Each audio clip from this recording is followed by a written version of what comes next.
한 주 잘 보내셨습니까? 예. 살아가면서 우리는 뜻하지 않는 그 질문들을 마주할 때에 생각하지 못했다가 그 질문 앞에서 우리의 삶이 방향이 바뀌어 버리는 그러한 일들을 인생의 한 여러 차례 중에서 마주하게 되죠.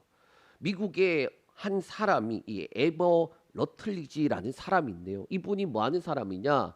코카콜라를 배달하는 사람이었어요. 그런데 어느 날 과속으로 경찰에게 붙잡혔습니다.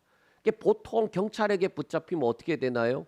운전면허증 주세요 해갖고 벌금을 이렇게 과태료죠. 과태료를 이렇게 딱지를 뗀단 말이에요. 자, 그런데 그 경찰관이 뜻하지 않는 그 질문을 던진 거예요. 당신이 정말 하고 싶은 일이 무엇인지 생각해 본 적 있습니까? 이 질문을 하는 거예요. 그러니까 보통 같으면은 뭐 업무적인 일이잖아요.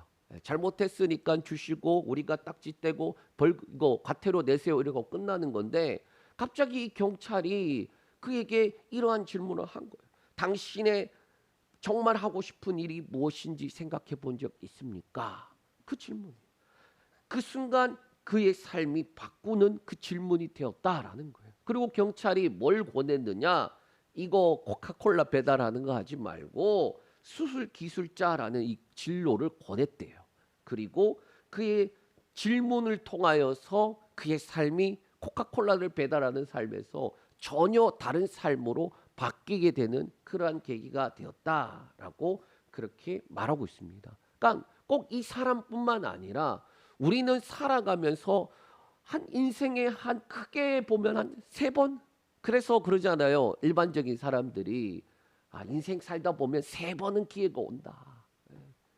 근데 가만히 생각해 보면 중요한 순간, 결정을 해야 되는 그 순간에 뜻하지 않는 한 사람의 질문과 또 한 사람의 말을 통하여서 우리는 그렇지라고 생각하게 되는 일들이 있어요.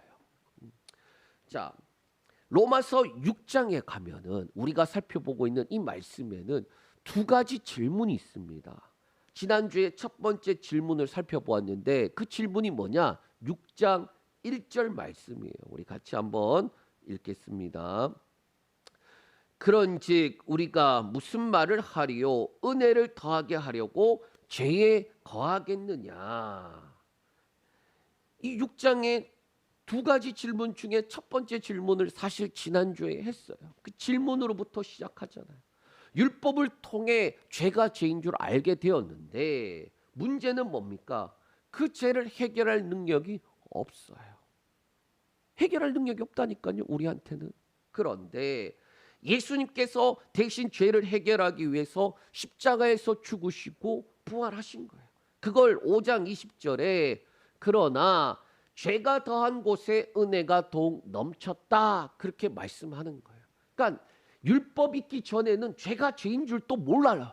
그런데 율법이 주어지고 난 다음에는 뭐냐? 기준이 있잖아요. 이 하나님의 말씀이라는 그 기준 앞에서 그 기준에 도달하지 못하면 죄인 거예요.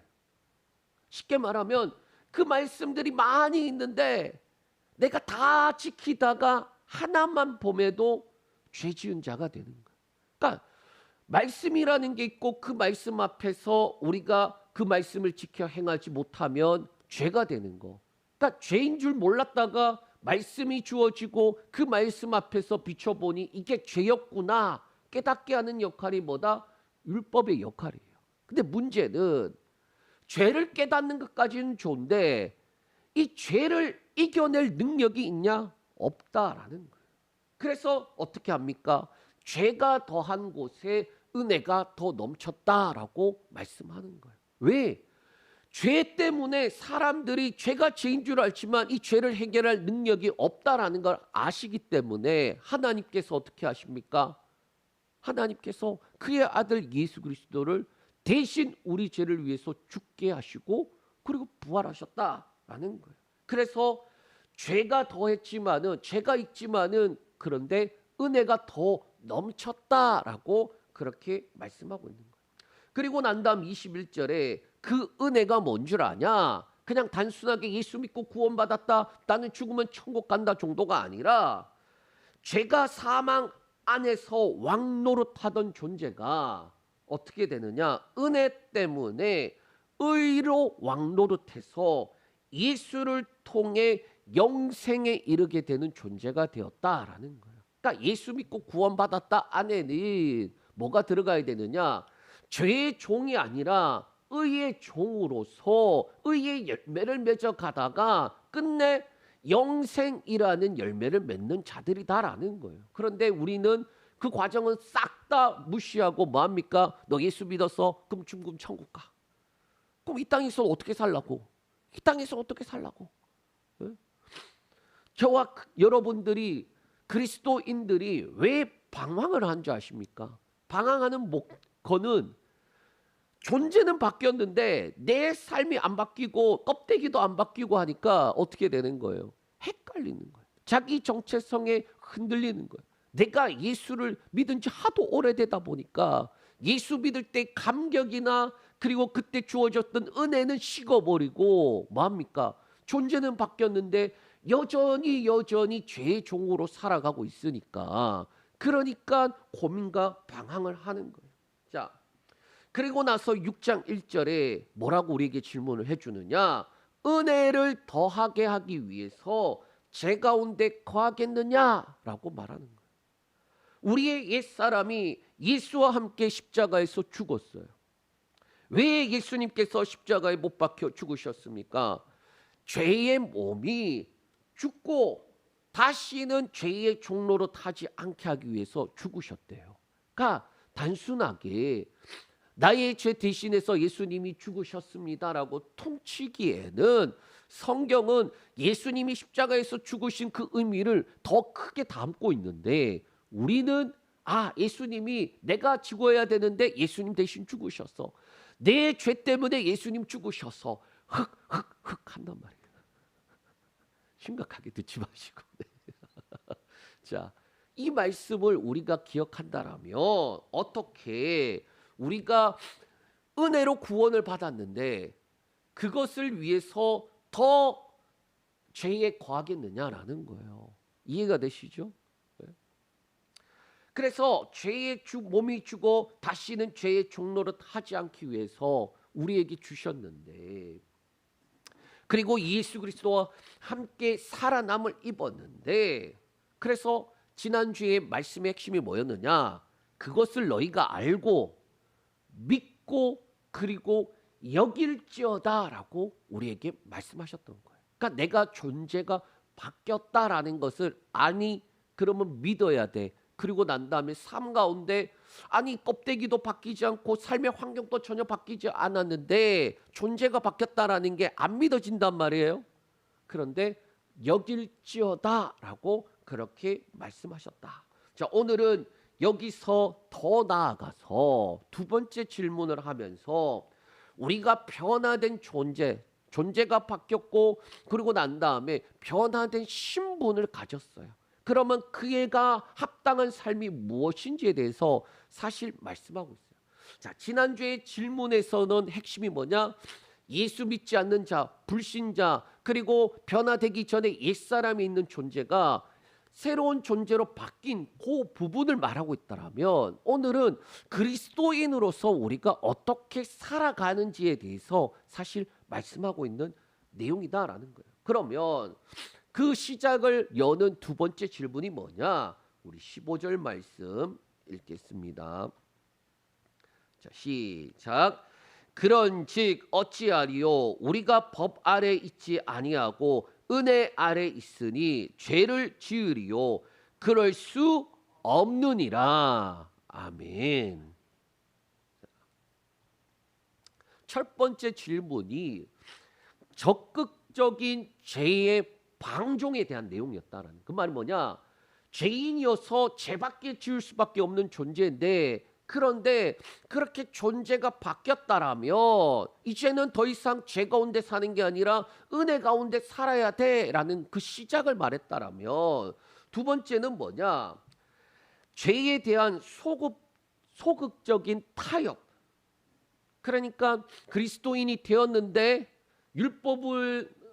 율법으로 인해서 우리가 죄가 죄인 줄 알게 되었고 죄가 우리 가운데 있었기 때문에 죽을 수밖에 없는 존재가 예수님이 담당하셨고 우리가 은혜를 가졌잖아요. 그러니까 뭐라고 말하느냐? 아, 조금 작은 죄는 지워도 돼. 나 예수 믿고 구원받았잖아. 그러니까 어차피 죽으면 천국 갈 거 죄 지워도 돼. 자, 이 무슨 말인지 아시겠어요? 그리스도인들이 이 부분을 아주 간과하죠. 그리스도인의 죄는 사실상 조금 더 큰 의미의 죄예요. 우리가 말씀을 통하여서 들어본 적이 없고 말씀을 통하여서 그렇게 이렇게 살면 안 되겠구나라는 내용을 배워본 적이 없기 때문에 어차피 죽으면 천국 가는데. 그래서 뭐합니까? 제가 예수 믿지 않는 사람들이 저한테 그런 이야기를 자주 했어요. 군대에 있을 때에 제가 신학교 다니고 있으니까 맨날 그러는 거예요. 뭐라고 하느냐? 근무를 같이 나가면 둘이 있단 말이에요. 그냥 한 사람은 선임이고 한 사람은 후임인데 제가 후임으로 나갈 때에 선임이 계속 저를 이제 핍박 아닌 핍박을 하는 거죠. 정확하게는. 뭐라고 말하냐? 교회 다니는 사람들이 재수가 없대요. 그럼 왜 재수가 없냐? 맨날 죄 짓고 난 다음에 교회 가서 용서해 주세요 빌고 죄 짓고 와서 또 용서해 주세요 빌고 그게 뭐 하는 거냐라는 거예요. 그러니까 그 질문이 저한테는 되게 크게 와닿았어요. 근데 제가 뭐라고 거기서 대답했느냐? 아니, 교회 다니는 사람들이 맨날 죄 짓고 돌아가서 회개하고 그렇게 하니까 그 정도 사는 거라고. 예? 생각을 해보시라고. 그것도 안 하는 사람들은 더 얼마나 죄 짓고 살아가겠습니까? 예? 부족하지요. 맞아요. 그래서 날마다 죄 짓고 돌아가서 잘못했구나. 그래서 하나님 용서해 주세요. 그러고 살아가니까 저 정도 살아가는 거라고. 제가 그렇게 이야기했단 말이죠. 자, 그런데 제가 그 당시에는 이 내용을 잘 몰랐어요. 내용을 알고 싶어서 알아가는 과정에 있었기 때문에 모르니까 어떻게 대답해 준 거예요? 그래, 그렇게 기도라도 하고 하나님 앞에 잘못했습니다. 회개라도 하니까 저 정도 살아가는 거지. 기도도 안 하고 그리고 회개도 안 하면 어떻게 살아갈까? 그렇게 생각했단 말이에요. 그런데 성경은 그런 수준이 아니라 어떻게 말하고 있습니까? 죄의 법 안에 있는 게 아니라 은혜 아래 살아가고 있다는 거예요. 저와 여러분들이 이미 은혜 안에 살아가는데 어떻게 죄를 짓겠느냐라고 그렇게 말씀하고 있어요. 자, 그래서 가끔 죄 짓는 거 그래. 죄 짓고 또 가서 회개하지 뭐. 그렇게 타협하는 것에 대해서 그리스도인이 죄에 타협하는 거 그거 말이 되니? 너 죄의 법 안에 있는 게 아니라 은혜 안에 살아가는데 어떻게 다시 또 도부로 죄 가운데 살아가려고 하니? 그 이야기 하는 거예요. 자, 그래서 이 질문에 노예의 원리를 사용하여서 너희가 어디에 속하였는지 깨닫고 그에 합당한 삶을 살아라 라고 말씀하는 내용이에요. 그 내용이 16절에서 23절까지 말씀입니다. 자, 그러면 노예의 원리가 뭐냐? 우리 16절 말씀 보겠습니다. 16절.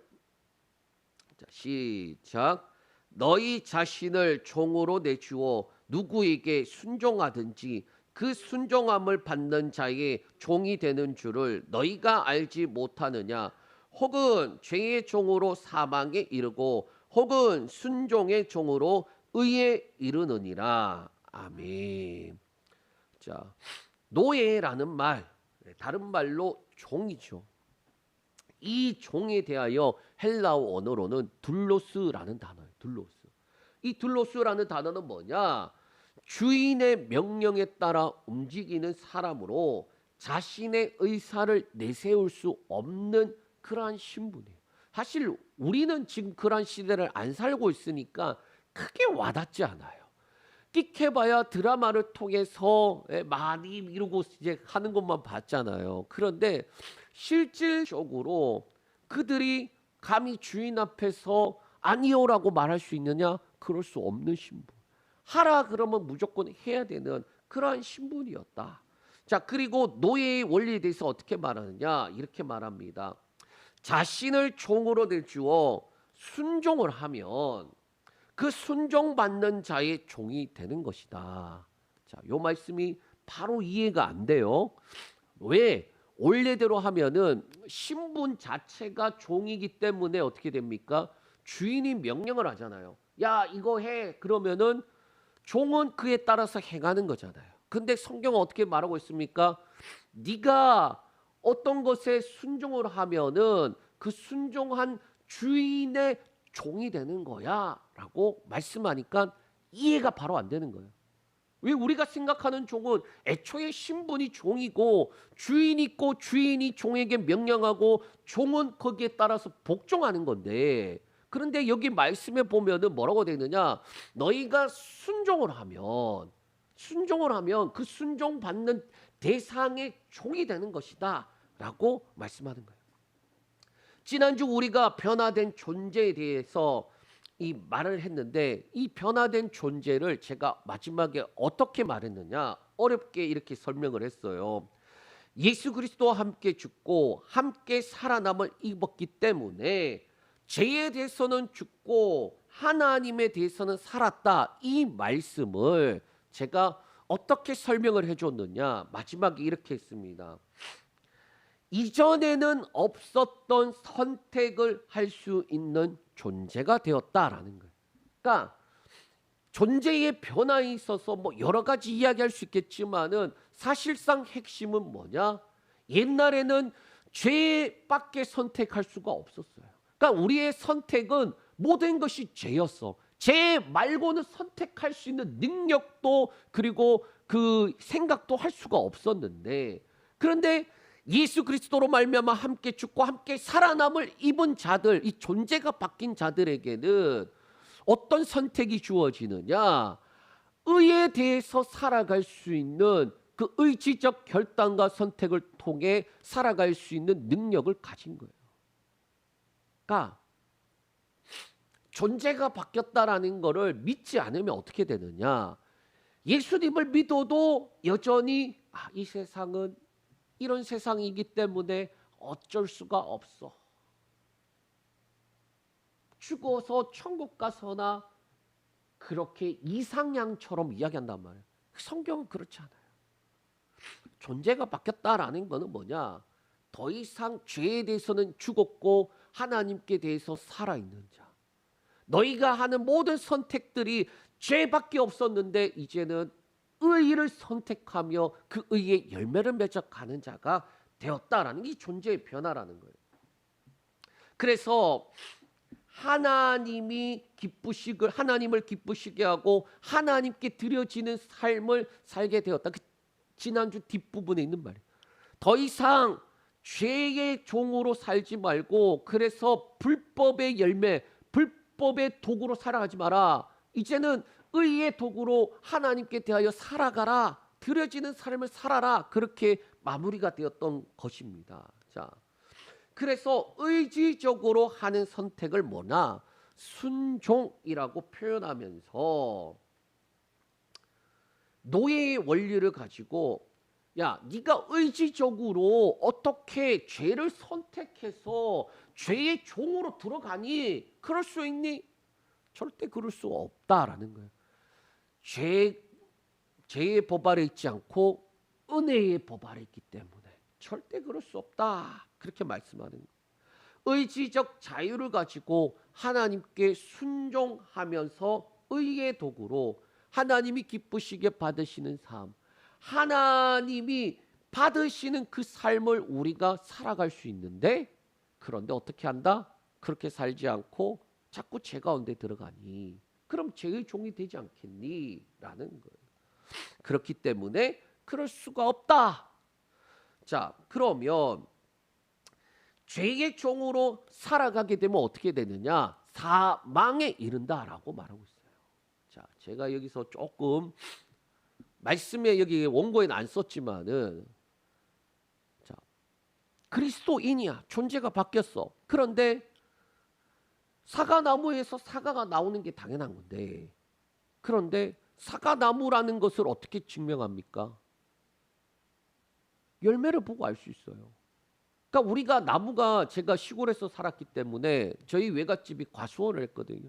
사과를 키우기로, 사과나무가 주된 저거였는데, 사과나무하고 뭐가 있었느냐? 저쪽 구석에 가면 자두나무도 있고 저쪽에 가면 복숭아나무도 있어요. 그런데 신기하게도 비슷하게 생겼어요. 자두나무가 조금 더 크고 복숭아가 조금 비슷하고 사과나무가 조금 더 커요. 그러니까 보면은 비슷비슷해요. 그러니까 저는 잘 모르니까 비슷해 보이는데 농부들은 그걸 안단 말이에요. 자, 그런데 명확하게 알 수 있는 게 뭐냐? 저 나무가 무슨 나무인지 몰랐다가 뭘 맺는 걸 보고 알 수 있습니까? 열매 맺는 걸 보니까 저게 사과나무였구나라는 걸 안다는 거예요.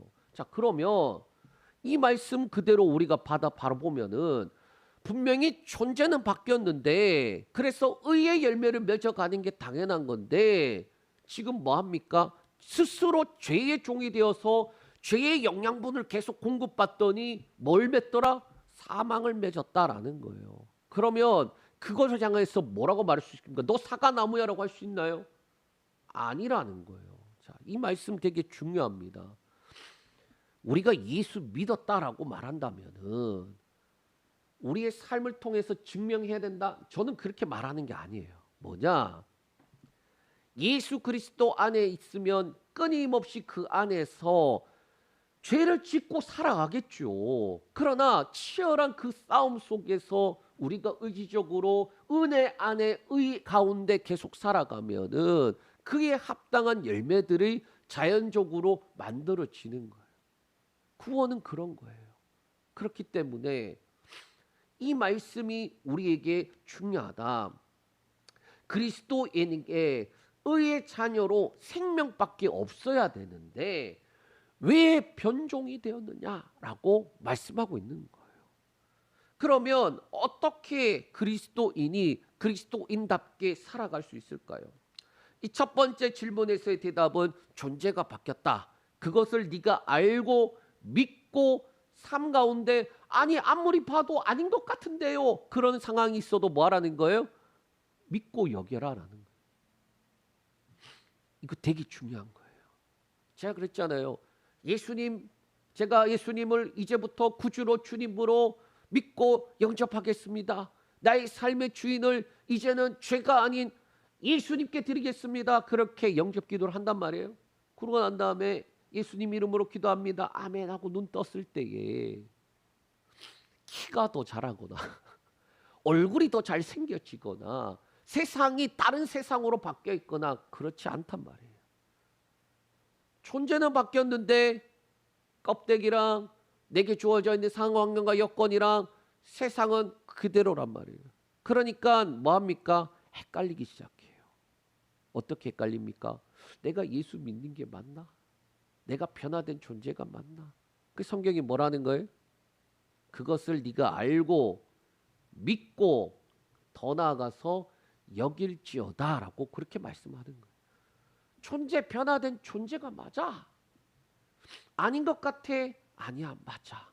그러면 너의 삶 가운데 전혀 그러한 열매들이 안 나오고 있으니까 아닌 것 같아? 아니야. 그렇게 믿고 여겨라라고 말씀하고 있단 말이에요. 자, 그런데 죄의 유혹에 죄를 지을 수 있지라고 대답하는 사람들도 있단 말이에요. 아니, 보니까 사람이 너무 연약해. 아니, 사람이 이렇게 연약한데 죄를 어떻게 안 짓고 살아갈 수 있어? 작은 죄는 괜찮아. 작은 죄는 괜찮아. 야, 육체가 연약해.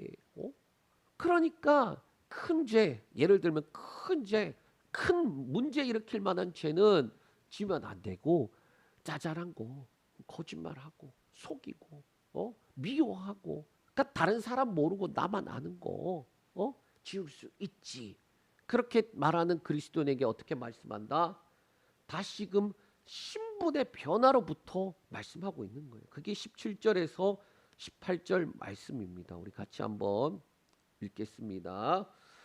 하나님께 감사하리로다. 너희가 본래 죄의 종이더니 너희에게 전하여 준 바 교훈의 본을 마음으로 순종하여 죄로부터 해방되어 의에게 종이 되었느니라. 아멘. 그러니까 죄에 대해서 죽고 하나님에 대해서 살았다. 존재의 변화. 이제는 뭐라고 말합니까? 죄로부터 해방되어 의의 종이 되었다라는 거예요. 그러니까 전에는 죄의 종이었는데 이제는 의의 종이 되었다.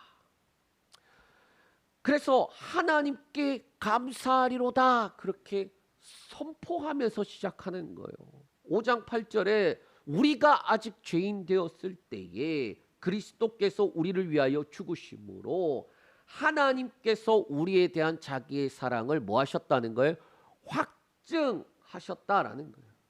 여러분, 이 은혜 때문에 18절에 죄에서로부터 해방되어 의의 종이 되었다라고 말하는 거예요. 그러니까 우리가 아직 죄인이었다니까요. 그런데 죄인 되었을 때에 하나님께서 행하신 그 일 때문에 첫 번째는 하나님의 사랑이 확증되고 두 번째는 뭡니까? 우리의 존재가 다른 존재가 됐잖아요. 바뀌었잖아요. 그리고 난 다음에 이제 그 바뀐 존재가 어떠한 신분을 가지고 살아가야 되느냐? 죄의 종이 아니라 의의 종으로 살아가는 신분적 변화를 가졌다라는 거예요. 죄의 종이니까 죄밖에 지을 수가 없다 그랬어요. 그러니까 위에서 명령하면 명령하는 대로 하는 사람이었잖아요, 종이. 그런데 죄의 종이면 죄밖에 나올 수가 없어요. 그런데 이제는 죄의 종이 아니라 의의 종이 되어서 의밖에 나오는 존재가 되었다라는 게 바뀌었다는 거예요. 근데 안 믿어. 콩 심은 데 콩 나고 팥 심은 데 팥 나잖아요. 그러니까 존재가 바뀌었다라는 말이 그 말인데, 그런데 분명히 콩을 심었는데 팥이 나오고 있어요. 사과나무를 심었는데 감열매가 열려요. 그러면 그게 제대로 된 겁니까? 아니라는 거예요. 모든 창조된 피조물들이 하나님의 말씀대로 되는데 이놈의 인간은 어떻게 됩니까? 하나님의 형상을 입었음에도 불구하고 어떻게 합니까?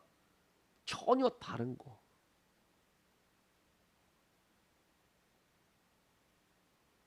존재가 바뀌었어요. 그리고 주인이 바뀌었어요. 죄의 종이 아니야. 죄의 종이 아니야. 의의 종이야. 그러면 입력값이 의인데 결과도 의가 나와야지라는 거예요. 그러므로 복음은 단순한 죄로부터 해방이 아니라 새로운 주인을 섬기는 변화를 의미해요. 그런데 문제가 뭐냐? 우리가 경험하고 있지 않습니까? 분명히 내가 존재의 변화, 신분의 변화로 그에 합당한 삶을 살아야 되고 당연히 그에 맞는 열매를 맺어야 되는데 그렇지 않다라는 것을 저와 여러분들이 느끼지 않냐라는 거예요. 제가 곰곰이 생각하면서 이 부분을 어떻게 설명할까? 그러다가 떠오른 게 뭐냐? 관성이라는 걸 관성. 관성이 뭔지 아시죠? 100km로 달리다가 급정 가면 어떻게 됩니까? 몸이 앞으로 쏠려요. 그게 관성이에요.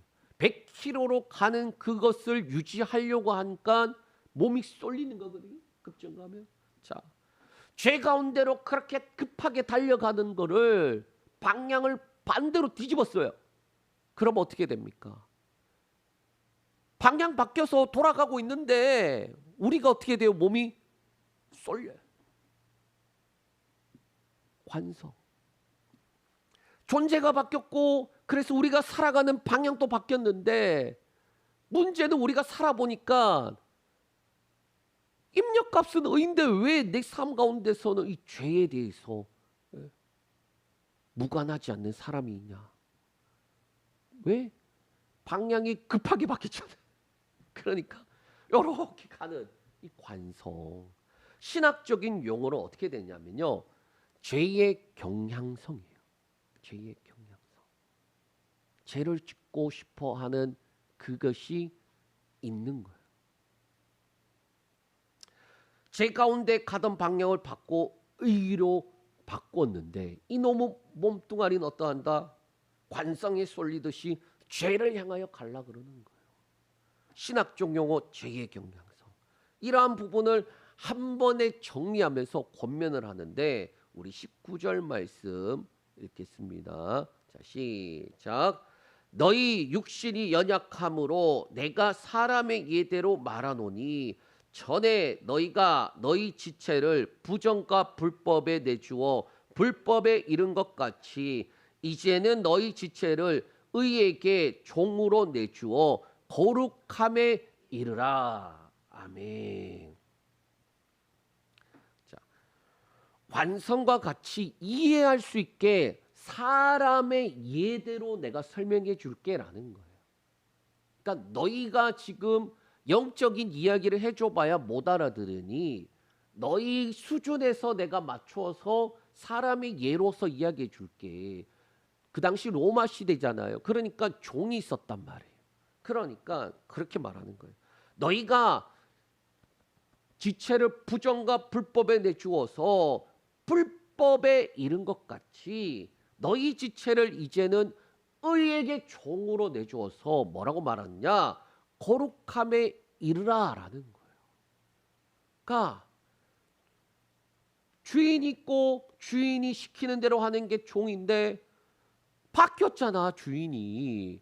그러면 의가 입력되면 의의 열매를 맺고 그 열매가 뭐냐? 거룩함에 이르는 거다라는 거예요. 자, 특히 여기에서 보면은 이제는 너희 지체를 의에게 종으로 내주어라는 이 부분이 뭐냐? 아주 강한 명령형이에요. 요거가 왜 강한 명령형이냐? 아무리 봐도 말이 안 되고 이상한 짓이다라는 거예요. 그리스도인이 존재가 바뀌었고 그 다음에 신분이 바뀌었고 주인이 바뀌었는데 왜 죄 가운데 들어가느냐라는 거예요. 왜 죄에 순종하느냐라는 거예요. 그게 아니다. 이제는 네가 누군지 명확하게 정체성을 깨닫고 그에 합당한 삶을 살아가라. 그 합당한 삶을 의에게 종으로 내줘라. 그러면 거룩함에 이르게 된다라고 말씀하고 있어요. 죄가 죄인 줄 알게 되었지만 죄가 아닌 다른 것을 할 수 있는 능력이 없어 죄의 열매만 맺던 그 옛사람을 기억하면서 죄에 대해서 반격할 수 없었던 그 무능력함. 그러니까 종이니까 벗어날 수가 없잖아요, 주인을. 시키는 대로 해야 되잖아요. 그러니까 죄의 종으로서 살아서 너희가 무능력함을 가졌었지 않냐. 그러니까 죄 말고 다른 걸 선택할 수 없는 그 무능력함 가졌지 않냐. 이제는 그걸 의에 대해서도 좀 적용해라. 의의 종이면은 야 이젠 더 이상 죄를 지을 수가 없어. 그 죄에 대해서 이제 무능력함을 가져라. 그 이야기를 말씀하고 있는 거예요. 그 결과가 뭐냐? 거룩함에 이르는 거. 요 말의 원어가 하기하스몬이라는 단어인데 거룩하게 함, 성화, 성별이라는 뜻인데 뭐냐? 일회성이 아니라 지속적인 걸 말해요. 거룩함을 지속적으로 매적하는 것. 그렇다면 왜 이렇게까지 우리에게 말씀하느냐? 결국에는 열매를 맺을 것이기 때문이에요. 저와 여러분들이 지금은 눈에 보이지 않지만은 뭐한다? 열매를 맺는다라는 거. 어떤 열매? 먹은 열매를 맺겠죠. 입력한 열매를 맺겠죠. 그 열매가 어떻게 되느냐? 첫 번째 열매는 죄의 열매. 20절에서 21절 우리 읽겠습니다. 너희가 죄의 종이 되었을 때에는 의에 대하여 자유로웠느니라. 너희가 그때에 무슨 열매를 얻었느냐? 이제는 너희가 그 일을 부끄러워하나니 이는 그 마지막이 사망임이랴. 아멘.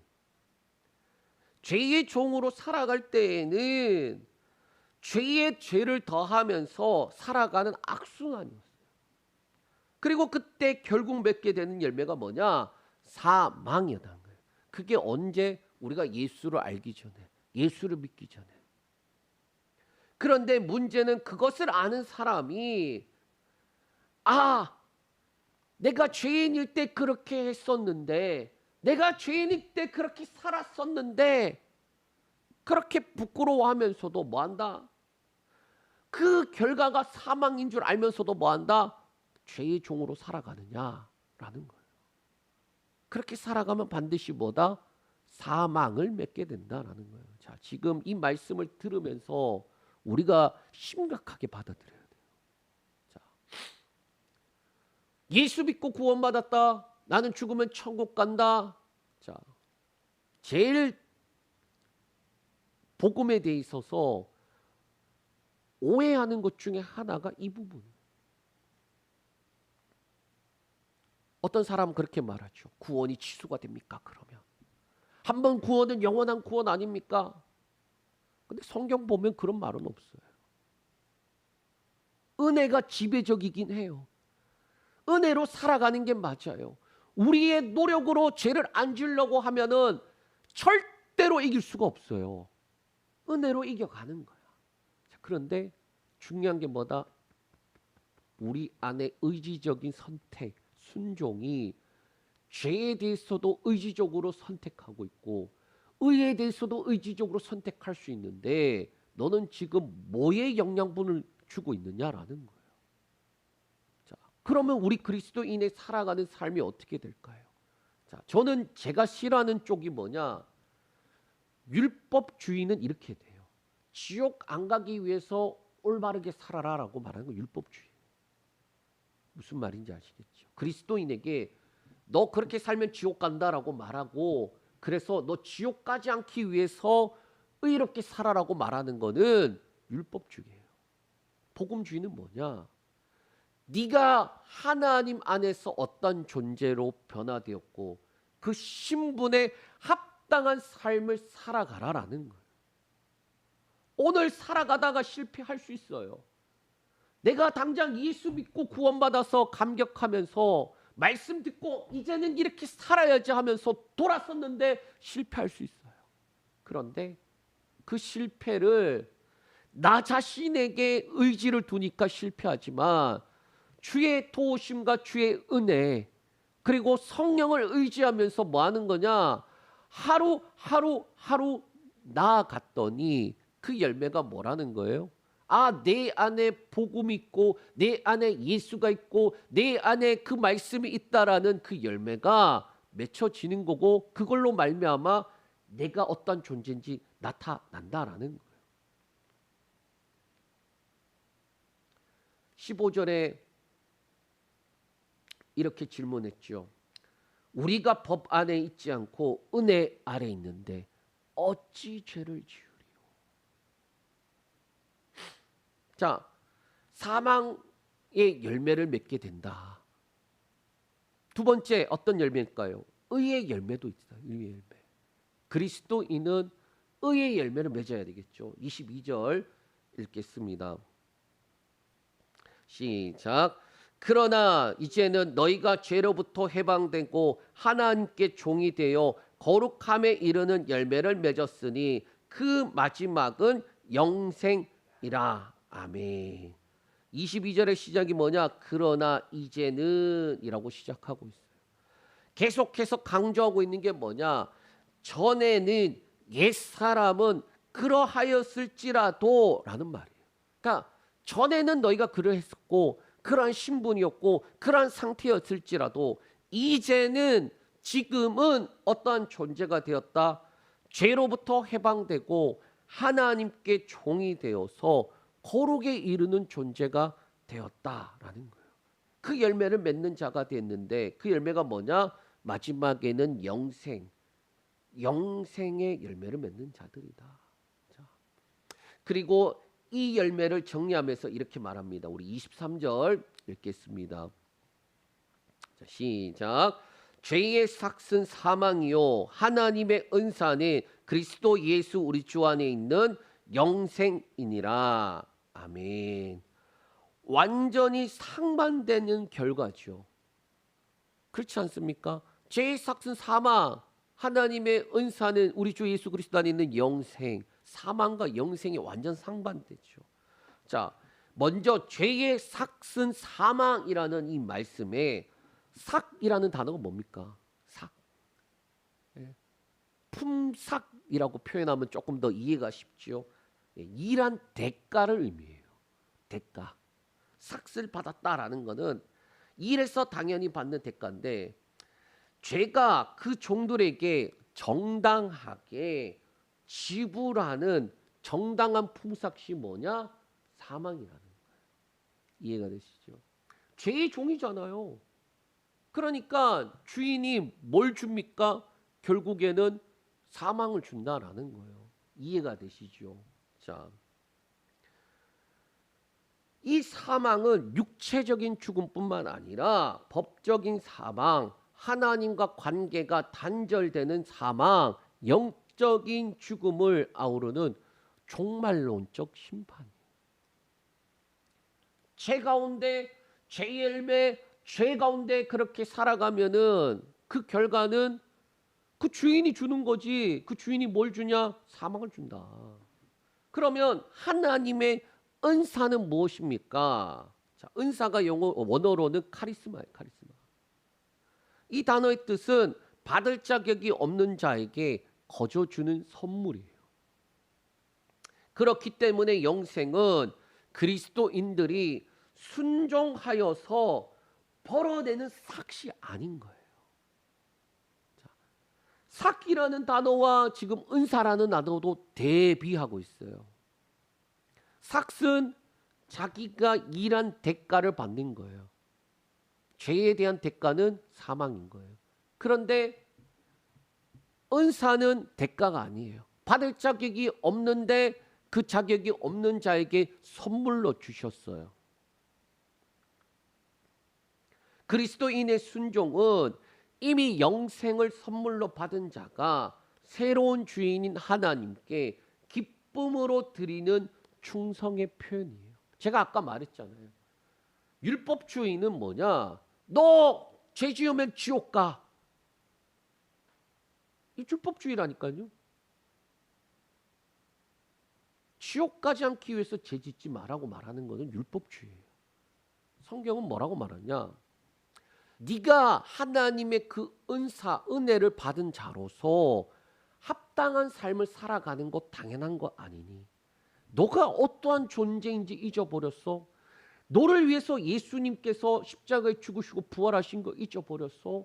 네가 받을 자격이 없는 존재였는데 하나님께서 너한테 그 귀한 선물 주신 거 잊어버렸어? 그거 가졌다라면, 그 은혜를 안다라면 거기에 합당한 삶을 살아가는 게 뭐 하는 거다? 마땅한 것 아니니? 네, 맞습니다. 제가 죄의 경향성 때문에 내가 그리스도인인데도 그 은혜를 가졌음에도 잘 안 돼요. 그런데 하나님, 내가 그에 합당한 삶을 살길 원합니다. 하나님의 은혜를 가진 자로서 살길 원합니다. 그렇게 살아가는 게 지금 이 말씀입니다.